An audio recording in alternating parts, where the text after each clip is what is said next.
Hello everyone, आज के video में सॉल्व करेंगे एयरफोर्स ग्रुप वाई का प्रैक्टिस सेट, जिसमें दो सेक्शंस आते हैं। एक आता है रीजनिंग का, दूसरा आता है इंग्लिश का। रीजनिंग वाले में 30 क्वेश्चंस होते हैं और इंग्लिश वाले में 20 क्वेश्चंस होते हैं। तो इसमें मैथ्स, रीजनिंग और जीएस। सबसे पहले हम लोग मैथ्स का सेक्शन सॉल्व करेंगे। क्वेश्चन नंबर 1, राकेश की आय मुकेश की आय से 25% कम है, तो मुकेश की आय राकेश की आय से कितने प्रतिशत अधिक है। ये हमारे ऑप्शंस लिखे हुए हैं। आप वीडियो को पॉज करके क्वेश्चन सॉल्व करिए, फिर देखिए आपका आंसर क्या आ रहा है। तो हम लोग इसको सॉल्व करते हैं। राकेश की आय मुकेश की आय से 25% कम है। इधर हम लिख लेते हैं राकेश, इधर लिख लेते हैं मुकेश।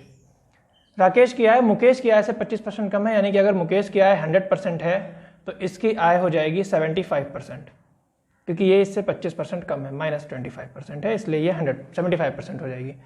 तो पूछ रहा है मुकेश की आय राकेश की आय से कितनी ज़्यादा है। मुकेश की आय 25 ज़्यादा है राकेश की आय से, तो जितनी ज़्यादा है वो ऊपर लिखते हैं, अपॉन में जिससे ज़्यादा है वो लिखते हैं, यानी कि 75% इंटू 100%।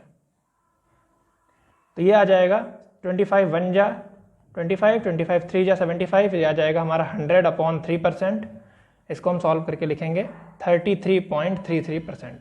इसलिए हमारा जो ऑप्शन ए हो जाएगा ये सही हो जाएगा। इसके बाद देखते हैं क्वेश्चन नंबर 2। एक परीक्षार्थी किसी परीक्षा में 20% अंक प्राप्त करके 30 अंकों से फेल हो जाता है, परंतु अन्य परीक्षार्थी 32% अंक प्राप्त करके न्यूनतम अंकों से 42 अंक अधिक प्राप्त करता है। तब पास होने के लिए न्यूनतम अंकों का प्रतिशत ज्ञात करना है। तो इस क्वेश्चन को कैसे सॉल्व करेंगे, तो हम देखते हैं कि 20% मार्क्स लाया है वो, लेकिन 30 मार्क्स उसके कम हैं। अगर 30 मार्क्स और होते तो वो पास हो जाता। तो हम इसको ऐसे लिखेंगे कि 20% मार्क्स थे प्लस अगर उसको 30 मार्क्स और मिल जाते तो वो पास हो जाता। यहाँ पे इसको 32% मार्क्स मिले हैं और ये 42 ज़्यादा हैं, यानी कि अगर ये 42 कम भी होते तब भी ये पास हो जाता। तो ये दोनों जो हैं ये पासिंग मार्क्स हो जाएंगे, इधर वाले भी इधर वाले भी। 20% में 30 ऐड करेंगे, 32% में 42 माइनस करेंगे, क्योंकि इधर भी पास हो रहा है इधर भी पास हो रहा है। सॉल्व कर लेते हैं।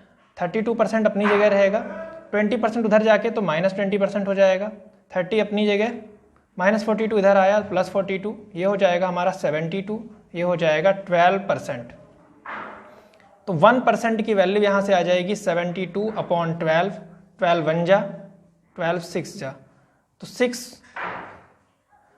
1% की वैल्यू आ जाती है 6 मार्क्स। इसको लिख लेंगे। हमसे पूछ रहा है कि कितने परसेंट चाहिए पास होने के लिए। 1% की वैल्यू 6 मार्क्स है। अगर हम यहाँ से देखें तो 20% चाहिए प्लस 30 मार्क्स चाहिए, ये मार्क्स हैं। तो अगर हम ये निकाल लें कि 30 मार्क्स कितना परसेंट होता है, तो हम सीधे दोनों को ऐड करके बता सकते हैं कितना परसेंट चाहिए। तो 6 मार्क्स 1% है। अगर 30 मार्क्स में निकालना हो तो हम देखें यहाँ पे 30 मार्क्स, तो ये आएगा मल्टीप्लाई करने पे 5, तो इधर भी 5 से मल्टीप्लाई होगा, तो इसको हम कहेंगे कि 5% की वैल्यू 30 आ जाएगी। यानी कि 30 मार्क्स जो है ये 5% के इक्वल हैं, इसलिए हम कह सकते हैं कि 20% प्लस 5% उसको चाहिए, यानी कि टोटल उसको चाहिए 25%। हमारा ऑप्शन डी सही हो जाएगा। देखते हैं क्वेश्चन नंबर 3। एक फल विक्रेता को 40 रुपये में 45 आम बेचने से 20% की हानि होती है। वह 24 रुपये के कितने आम बेचे कि उसे 20% का लाभ हो। इंपॉर्टेंट क्वेश्चन है ये। तो एक फल विक्रेता 40 रुपये में 45 आम बेचता है, उससे 20% की हानि होती है। जो हानि होती है वो हमको चाहे 45 आम बेचें उस पर भी 20% होगा, चाहे एक आम बेचें उससे भी 20% होगा। तो हम कहेंगे कि 45 आम का विक्रय मूल्य क्या होगा। 45 आम का विक्रय मूल्य है 40 रुपये, तो एक आम का विक्रय मूल्य क्या हो जाएगा, तो एक आम का विक्रय मूल्य हो जाएगा 40/45 रुपये। ये एक आम का विक्रय मूल्य है। लेकिन ये वैल्यू जो है ये इसमें 20% हानि हो रही है, उसके बाद की ये वैल्यू है। तो हम कह सकते हैं कि ये वैल्यू 80% की है। एक आम का रेट है ये, और ये 80% की वैल्यू, क्योंकि 20% की हानि होती है तो 100 से 20 घटा देते हैं, ये 80% की वैल्यू है। हम एक आम का खरीद मूल्य निकाल लेते हैं। खरीद मूल्य 100% होगा, तो 100% हमको निकालना है। तो हम यहाँ से निकालेंगे 1%, तो 1% आ जाएगा 40/45, और ये 80 चला जाएगा बटे में।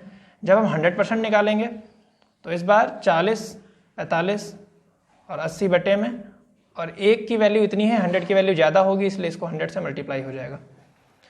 41 जा 42 जा 5 से हमको काट देंगे तो 5, 9 जा 45, 5 2 जा 10, 5 0 जा 0, 2 1 जा 2, 2 10 जा 20। तो 100% की वैल्यू हमारी आ जाती है 10/9। इतने का एक आम खरीदा गया था, हमको बेचना है 20% के प्रॉफिट पे। तो एक आम का रेट इतना है, 100% की वैल्यू है। जब 20% का प्रॉफिट लेना है तो हमको 120% की वैल्यू निकालनी है। तो हम कहेंगे कि 120% की जो वैल्यू होगी वो हो जाएगी 100/9, और इसको हम क्या करते हैं 120% निकाल लेते हैं। 120% परसेंट यानी कि अपॉन में 100। तो ये क्या होगा, यहाँ पे ये 0 इससे कट जाएगा, ये 0 इससे कट जाएगा, और हमारी जो वैल्यू आ जाएगी वो आ जाएगी 3 3 जा 9, 3 4 जा 12, यानी कि 4/3 रुपीज़। इतने का अगर हम एक आम बेचें तो हमें 20% का लाभ होगा। एक आम 24 रुपये के कितने आम खरीदने होंगे हमको, 24 रुपये कितने आम बेचने होंगे, तो क्या करेंगे हम 24 को एक आम के रेट से डिवाइड कर देंगे। तो यहाँ पे हमारा आ जाएगा 24/4 और गुणे 3, 4 1 जा 4 6 जा और 6 3 जा 18 हमारा आंसर हो जाएगा। इसको डिवाइड क्यों करते हैं, क्योंकि मान लीजिए एक कॉपी हम 5 रुपये की खरीदते हैं तो 25 रुपये की कितनी कॉपी खरीदेंगे, तो 25/5 करते हैं। इसलिए जितने का खरीदना है और जितने का एक है उसको इससे डिवाइड कर देंगे। तो 18 आम खरीदने पर हमारा आंसर आ जाएगा। देखते हैं नेक्स्ट क्वेश्चन। किसी परिवार के 6 पुत्रों की औसत आयु 8 वर्ष है। पुत्रों और उनके माता पिता को मिलाकर उनकी औसत आयु 22 वर्ष है। यदि पिता उनकी माता से 8 वर्ष बड़े हैं तो माता की आयु है। ऑप्शंस दिए हैं आपके।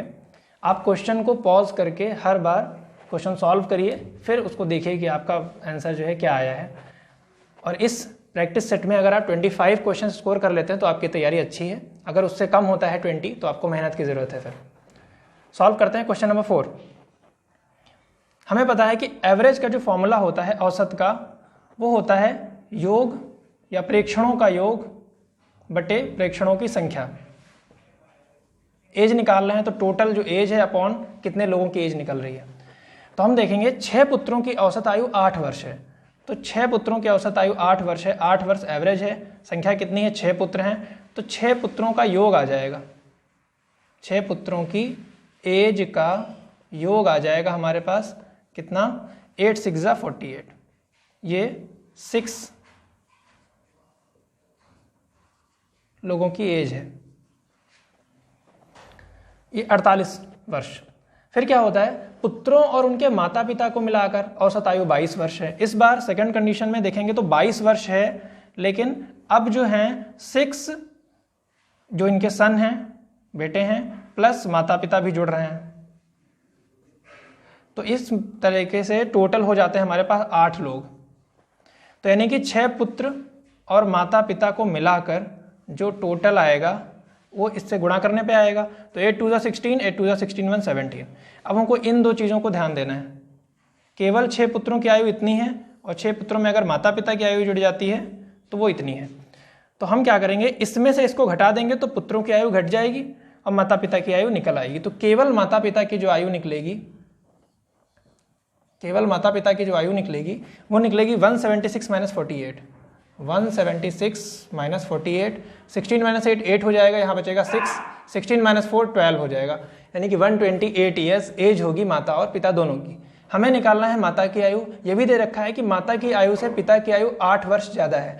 तो अगर हम माता को x मान लें, पिता की उम्र को x + 8 मान लें, तो दोनों की उम्र का योग 128 है। तो हम कह सकते हैं कि 2x = 128 - 8, यानी कि 2x = 120, यानी कि x = 60 आ जाएगा।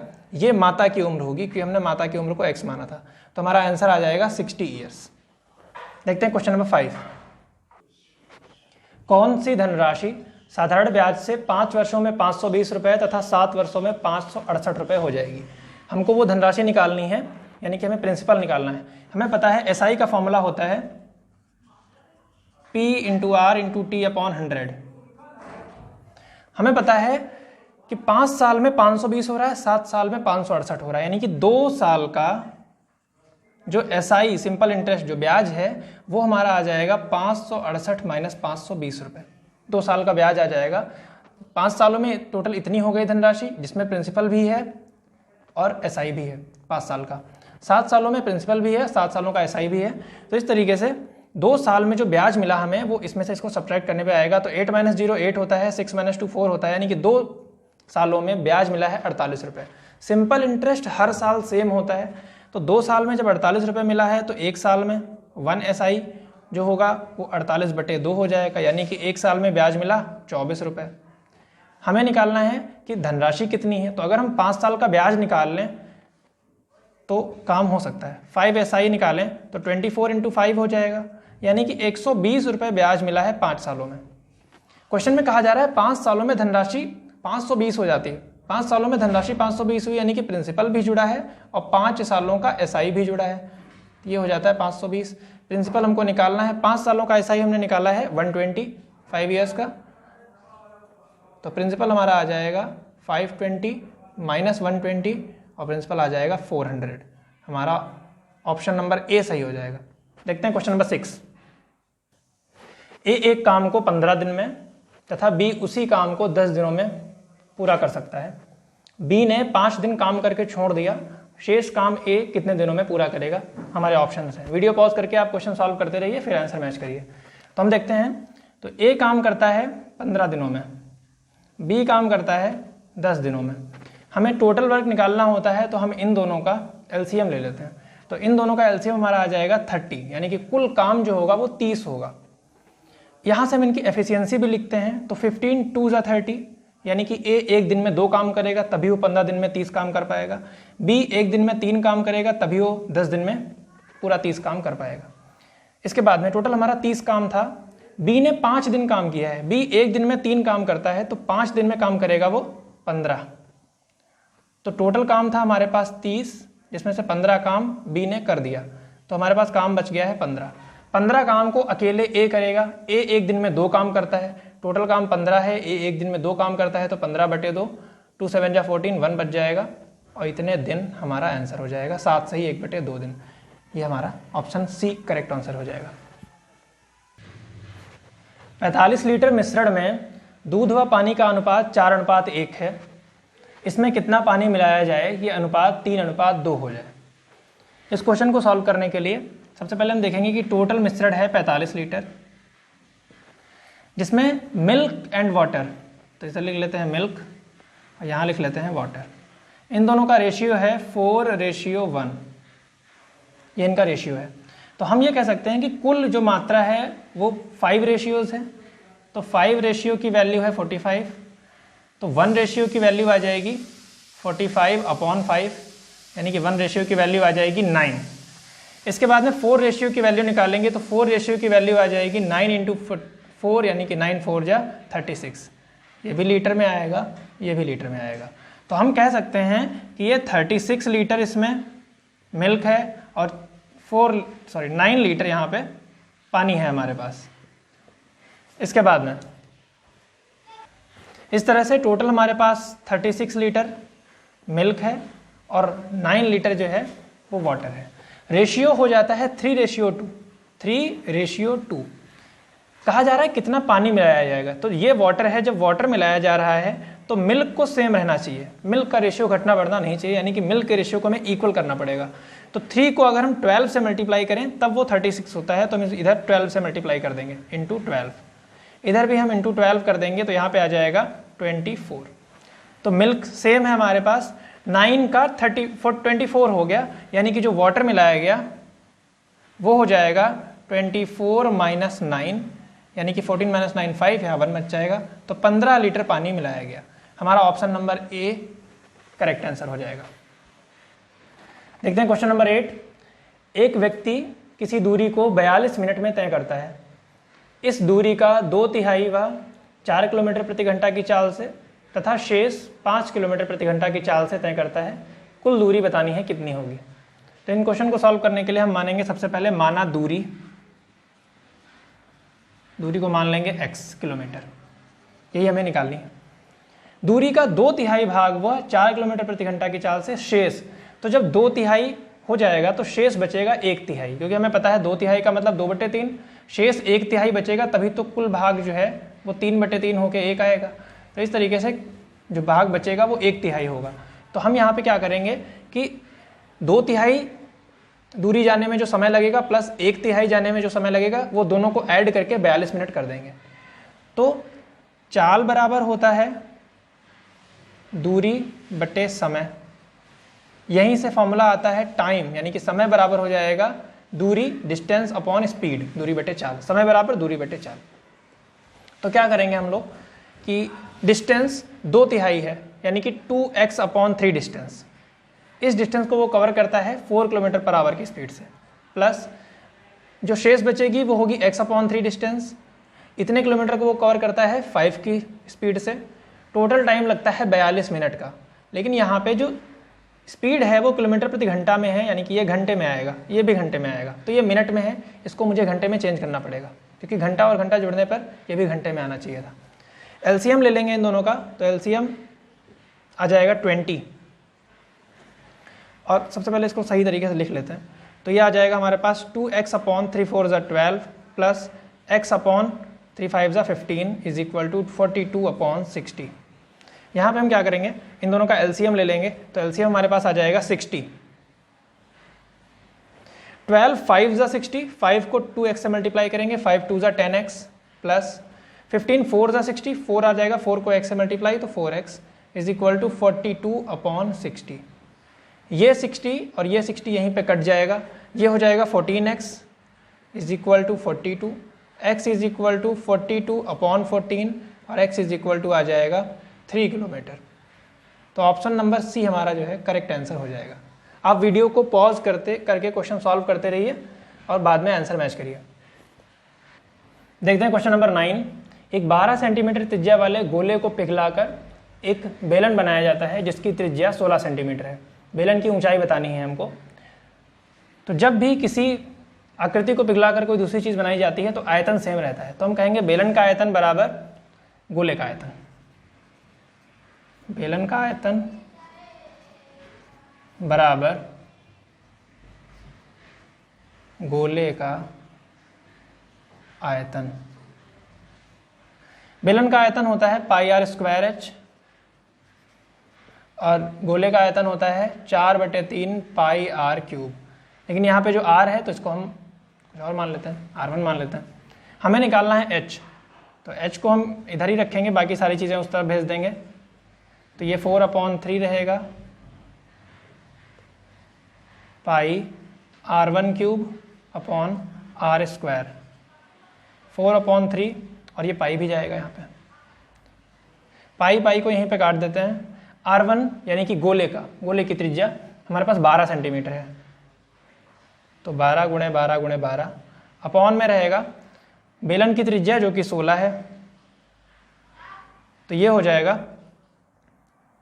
4 1 जा 4, 4 4 जा 16, 4 4 जा 16, 4 3 जा 12, 3 1 जा 3, 3 1 जा 3, 4 आ गया, 4 1 जा 4, 4 3 जा 12, यहाँ भी 4 1 जा 4, 4 3 जा 12।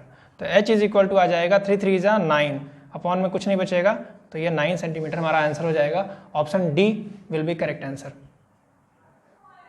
Question number 10।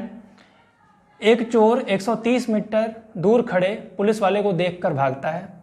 पुलिस की चाल 5 मीटर पर सेकंड, चोर की चाल 3 मीटर पर सेकंड है, तो पुलिस वाला चोर को कितने समय में पकड़ लेगा। ऐसे क्वेश्चंस में रिलेटिव स्पीड का फॉर्मूला लगता है। इस कॉन्सेप्ट में ये होता है कि जब दो लोग एक ही डिस्टेंस में जा रहे होते हैं तो उनकी स्पीड घट जाती है, और जब दो लोग अपोजिट डायरेक्शन में आ रहे होते हैं, एक दूसरे की तरफ आ रहे होते हैं, तो उनकी स्पीड जुड़ जाती है। तो हम ये कहेंगे कि इस पुलिस वाला, ये यहाँ पे पुलिस है जिसकी स्पीड 5 है, और यहाँ पे थीफ इसकी स्पीड 3 है। ये भी इधर ही भागेगा और ये भी इधर ही भागेगा, तो इन दोनों के बीच की जो डिस्टेंस है वो 130 मीटर है। तो हम कह सकते हैं कि पुलिस वाले को केवल ये 130 मीटर कवर करना है बस। लेकिन इसकी स्पीड जो है वो 5 नहीं होगी अब, क्योंकि इसकी स्पीड रह जाएगी 2। 5 में से 3, ये 5 मीटर जा रहा है, 3 मीटर ये भी जा रहा है, इसलिए इसकी स्पीड कम हो जाएगी। तो टाइम जो होता है डिस्टेंस अपॉन स्पीड होता है। डिस्टेंस है 130 मीटर और स्पीड रह जाएगी 5 - 3, यानी कि 130/2 रह जाएगा। इसको हम सॉल्व करेंगे तो 65 सेकेंड्स हमारा आंसर हो जाएगा। लेकिन 65 सेकेंड्स ऑप्शन में नहीं है, तो हम इसको लिख सकते हैं 1 minute 5 seconds. Option number B correct हो जाएगा। नेक्स्ट सेक्शन है जीएस का।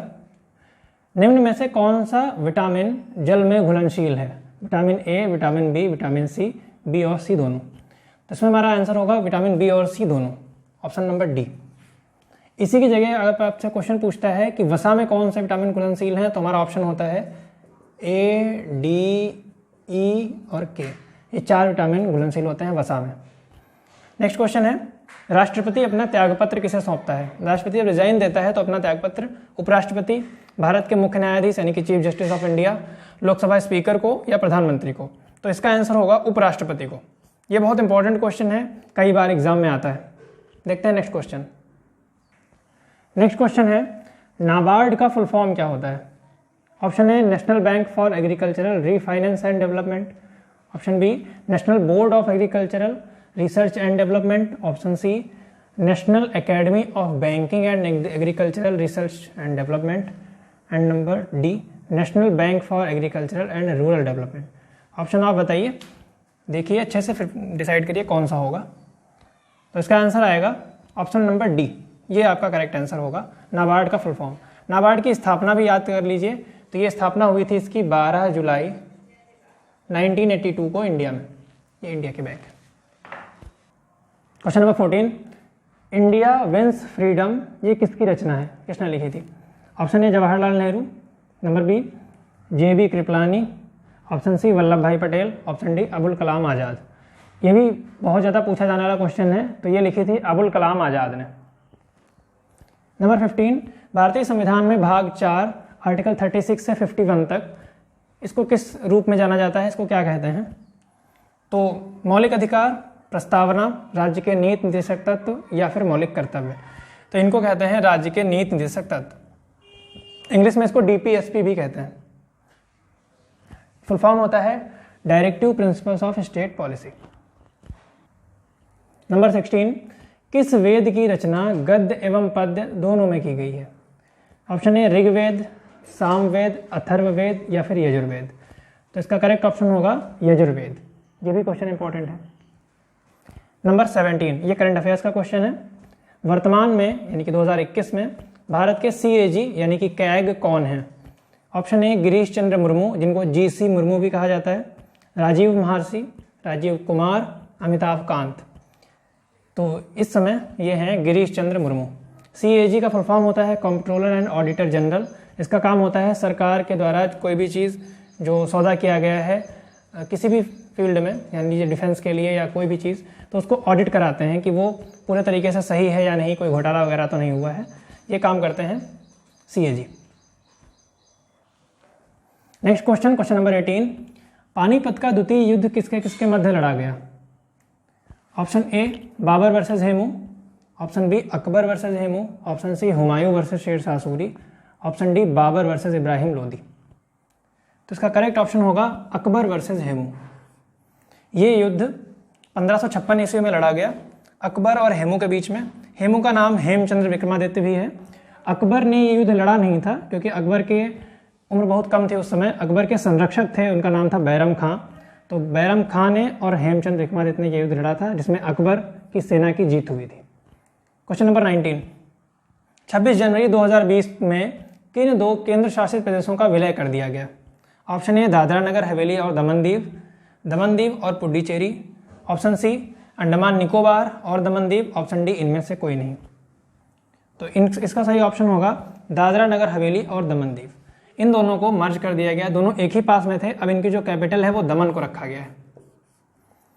अब केंद्र शासित प्रदेशों की संख्या हो गई है 8 यूटी हो गए हैं और स्टेट्स हो गए हैं हमारे पास 28। ये इंपॉर्टेंट नंबर है, इनको आपको याद करना पड़ेगा।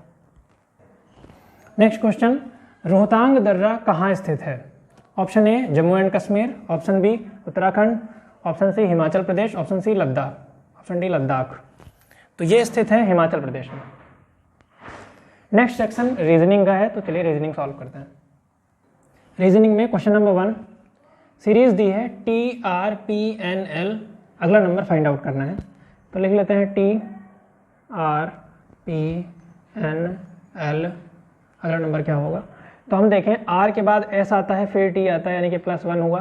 P के बाद में Q आता है, फिर R आता है +1, N O P फिर से +1, L फिर M फिर N फिर से +1। तो यहाँ पे भी जो नंबर आएगा उसमें +1 करने पे ही आएगा।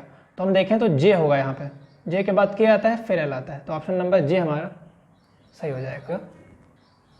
क्वेश्चन नंबर 22, यदि दक्षिण पूर्व उत्तर हो जाए और उत्तर पूर्व पश्चिम हो जाए तथा अन्य सभी दिशाएं भी इसी प्रकार से बदल दी जाएं तो पश्चिम क्या हो जाएगा? ऑप्शंस दिए हैं हमारे, आप सॉल्व कर सकते हैं पॉज करके वीडियो।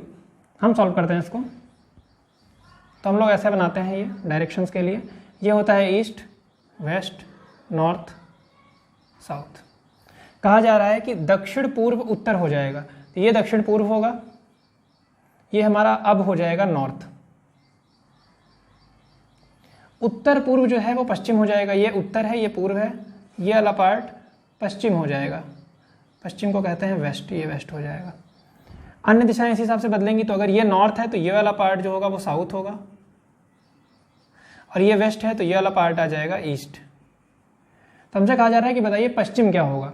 तो ये पश्चिम है, ये अब ये साउथ और ईस्ट के बीच में है, यानी कि साउथ ईस्ट हो जाएगा, साउथ को दक्षिण ईस्ट को पूर्व कहते हैं, तो option number C correct answer होगा, दक्षिण पूर्व। क्वेश्चन नंबर 23, यदि किसी सांकेतिक भाषा में 975 का अर्थ है थ्रो अवे गार्बेज, 528 का अर्थ है गिव अवे स्मोकिंग और 213 इसका अर्थ है स्मोकिंग इज हार्मफुल, तो गिव का संकेत क्या होगा? ऐसे क्वेश्चंस को करने के लिए हम कॉमन ढूंढते हैं। तो इन दोनों में हम देखें तो मुझे अवे कॉमन मिलेगा, तो अवे जो है यहाँ भी है और यहाँ भी है, तो इन दोनों में ये 5 कॉमन हो जाएगा। 5 को भी उसी तरीके से दिखाते हैं, तो ये 5 है और ये 5 है, यानी कि अवे जो है वो 5 है। फिर इन दोनों में कुछ कॉमन ढूंढें तो स्मोकिंग कॉमन मिलेगा मुझे, स्मोकिंग को हम गोल गोल करके दिखा देंगे, इसमें भी है और इसमें भी है, तो इधर भी कुछ कॉमन होगा, तो इधर 2 कॉमन है। तो हम देखें इसमें अवे स्मोकिंग हो गया इसमें, तो बचता है गिव और इधर क्या बचता है 8, तो हमारा आंसर हो जाएगा 8, ऑप्शन नंबर सी। नंबर 24, यदि किसी माह की 30 तारीख को 5वां शनिवार है तो उस माह का प्रथम दिन क्या होगा? 30 तारीख को 5वां शनिवार है। ऐसे क्वेश्चंस को करने के लिए आप 7 डेज माइनस कर सकते हैं और आंसर आ जाएगा। तो 30 में से हम 7 माइनस करते चले जाएं, तो अगर 7 माइनस करेंगे तो 23 को भी शनिवार होगा, फिर माइनस करेंगे तो 16 आएगा, उसको भी शनिवार होगा, 16 से माइनस करेंगे तो 9 आएगा, उसको भी शनिवार होगा, 9 से माइनस करेंगे तो 7 आएगा, उसको भी 7 माइनस करेंगे सॉरी तो 2 आ जाएगा, 2 को भी शनिवार होगा, तो 1 को शुक्रवार होगा।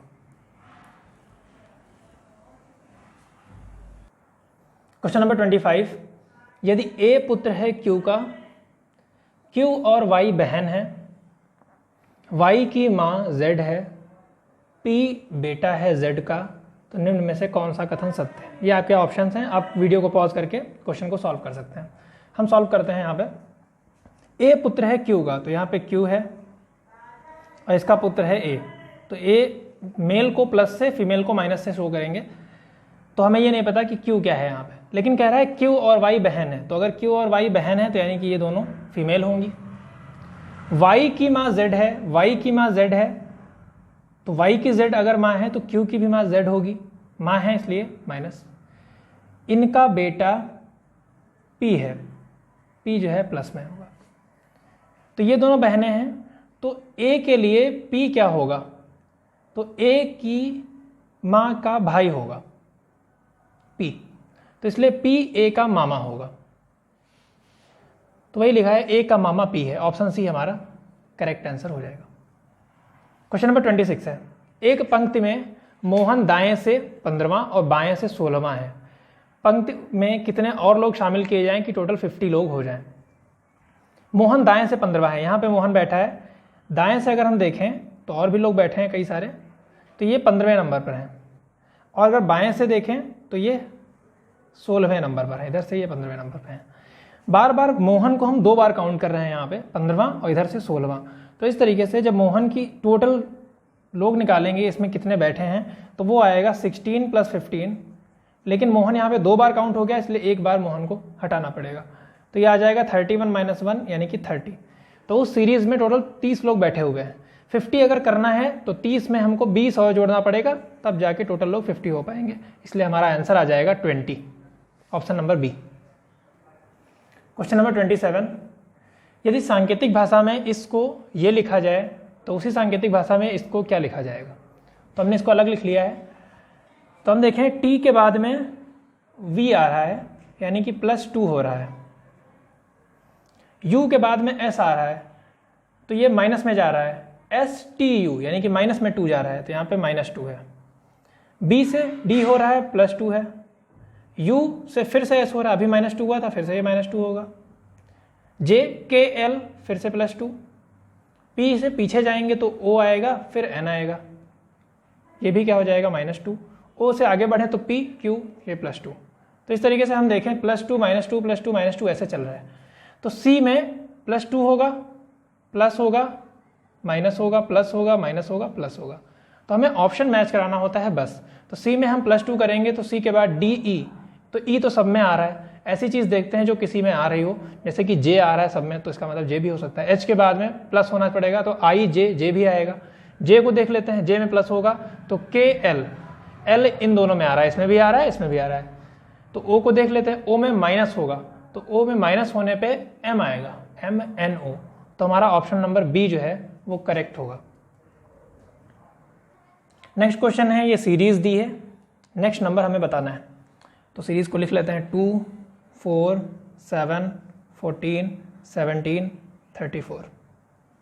देखते हैं कुछ कॉमन मिल जाएगा। तो हम यहाँ पे देखें तो +2 हो रहा है, यहाँ पे देखें तो +3 हो रहा है, यहाँ पे देखें तो +7 हो रहा है। तो 2 है, 3 है, 7 है और आगे देखें तो +3 फिर से है। तो यहाँ पे ये +2 ना करके इसको हम मल्टीप्लाइड बाई 2 भी कह सकते हैं। तो मल्टीप्लाइड बाई 2 फिर +3 हो गया, फिर से मल्टीप्लाइड बाई 2 हुआ, फिर से +3 हुआ, फिर से मल्टीप्लाइड बाई 2 हुआ, अब जो आएगा वो +3 आएगा। तो यानी कि 34 में +3 करेंगे तो आंसर हो जाएगा हमारा 37। देखते हैं क्वेश्चन नंबर 9। तो ये एक फिगर बना हुआ है, इस फिगर को 4 ऑप्शन दिए गए हैं, बताना है कि इस वाली जगह पे कौन सा आएगा, क्वेश्चन मार्क की जगह पे।